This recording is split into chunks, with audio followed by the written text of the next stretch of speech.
nafasi hii tulete habari njema. We want to commit our families before you, Lord. We pray that you give us wisdom and strength to take care of our families. We also pray tuombee nchi yetu. Baba, katika jina la Yesu tunakushukuru kwa sababu ya nchi yetu. Tunakuomba Mwenyezi Mungu utujalie usalama katika nchi yetu, utujalie amani na umoja, na Mwenyezi Mungu ujenge nchi yetu katika msingi wa Kristo. Na Mungu utusikie.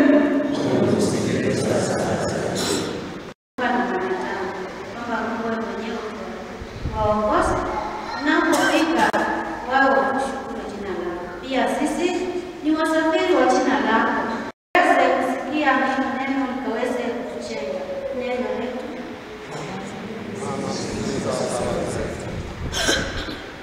Mungu ni makimbilio na nguvu yetu, uliasili ya wema wote.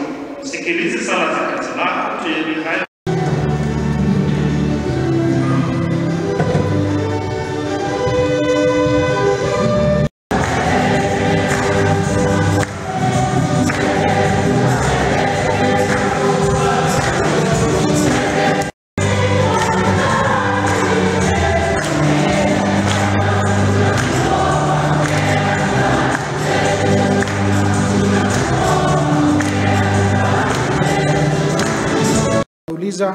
Tuweze kujitokeza wote, wakaaji sio wa Kiamunyi peke yake, bali mpaka wakaaji wote wa Menengai West, kwa sababu hii mkutano ni kwa sababu yetu. Na Bwana Shiundu, Your Excellency, nafikiri ulipokuwa akitaja wale ambao wamekuja kwetu, kuna wawili alisahau, lakini you can read the mood. It is because aliangalia ile sehemu ambayo wananchi hapa sana utakuta iko kwa midomo yao ama kwa kinywa chao, mambo ya maji na barabara, because that is the main thing. And if we can be able to do those two within this period, I can guarantee you these people will never forget you. That one, and I think you are aware of how far and whatever that is before us. Bwana Shiundu na Wakristo wengine pia ni vizuri niwakumbushe, kuna wengine ambao pia mawaziri ambao tuko na wao hapa na ni majirani zaidi ya pia hata wale wengine ambao labda umetaja. Tuko na waziri wa afya Dr. Kariuki ambaye yuko hapa na pia ni jirani wa kanisa hili, yuko hapa pia na sisi siku ya leo. Tuko pia na waziri wa kilimo ama agriculture Dr. Immaculate ambaye yuko na sisi. Kwa hivyo tumetembelewa na serikali ya kaunti kwa ujumla. Si haya yote yanatuguza? Sio pia ni upendo kwetu? Kwa hivyo tutakapomaliza ibada siku ya leo, tunauliza tuweze kuungana pamoja, tuweze kusikia na kujua mipangilio. Tunajua yale miaka miwili ambayo tumepitia, kuna mambo mengi magumu, lakini Your Excellency, I want to tell you something concerning the people of Menengai West. These are people utasikia wakishout at their loudest, but there are certain things that are very close to their hearts. And one of them, or two of them, like my brother Shiundu has mentioned, ni issue ya maji. And I want to believe, as we've been talking, there is something on the pipeline. And this one will be our major agenda, especially this year.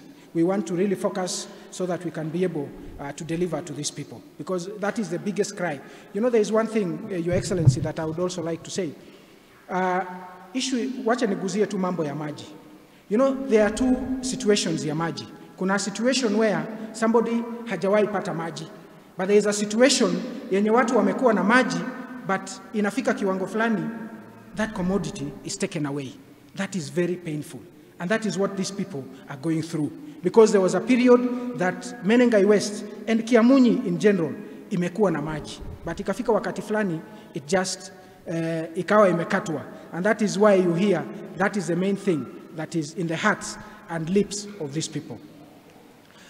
Kumalizia hapo, siko peke yangu kama mwakilishi wa County Assembly ya Nakuru, niko na wenzangu, and I would like to introduce them just wherever they are. Waweze kusimama niweze kuintroduce kwetu. Tafadhali MCAs ambao tuko na wao hapa, ninajua tuko na kadhaa, niwataje tu, sitawapatia nafasi waweze kuongea kwa sababu hapa labda tutamwachia tu. Tuko na MCAs aliye hapa mbele. Hayo machache, I want to request most humbly Your Excellency to come and address us. Na wakati tulisema tutakuwa na mkutano pale Masingeri, we said we would want not just to come for the meeting, but also to worship with the people of Kiamunyi. And the MCA told us that he would want to recommend that we come to this church. And I am happy that we are here today. I also want to admit, as I told the chairman, I have not been to this church before, but I've passed on this road many times. But I think when we got inside, I must say that this church is very good, and I want to congratulate the architects. From the design and everything is what you call an architectural masterpiece. And I am happy for the good work that the church has done and continue to bring the people to work together, and also for the good of everyone. So again, please accept our gratitude. On the same breath, allow me also to pass my condolence to your first chairman, who, as you have all learned, has lost his father, and I'm sure will join him in Mama told. So pole sana kwa kumpoteza mama, and indeed we will stand with you.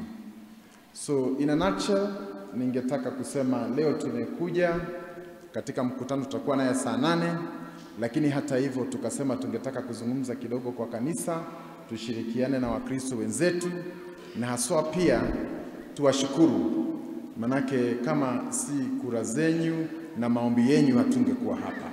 So again, we know we are here because of your support and your contribution.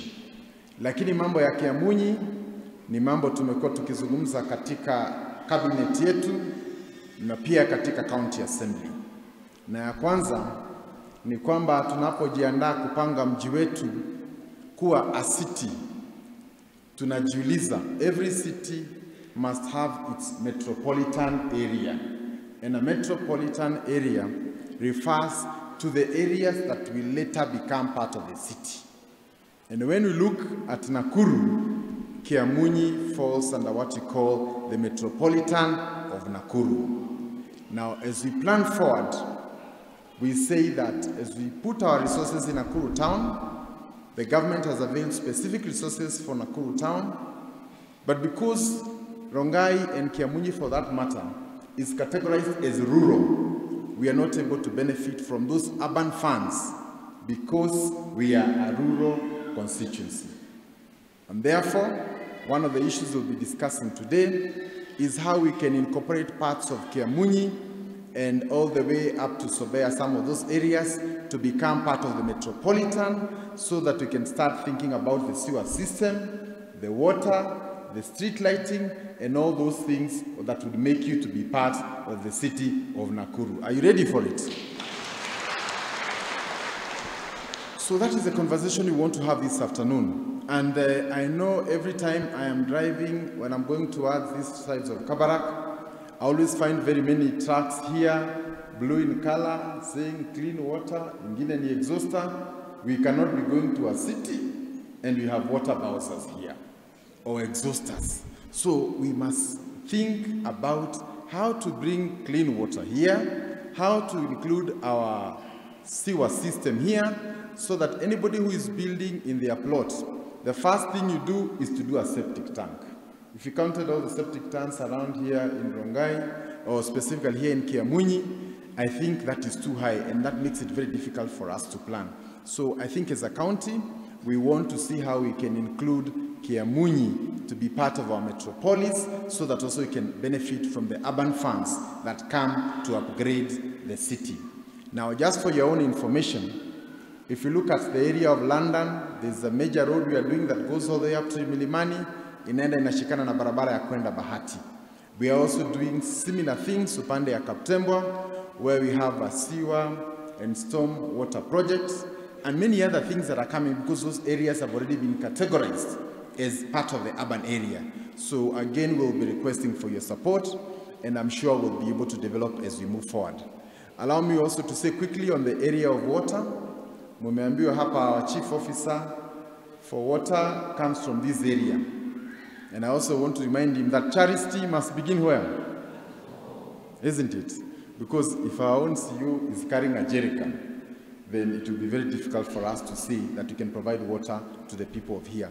But I'm happy through his team, together with the Rift Valley Water Services Board, our program for water in Rongai is supposed to hit your homes by December this year.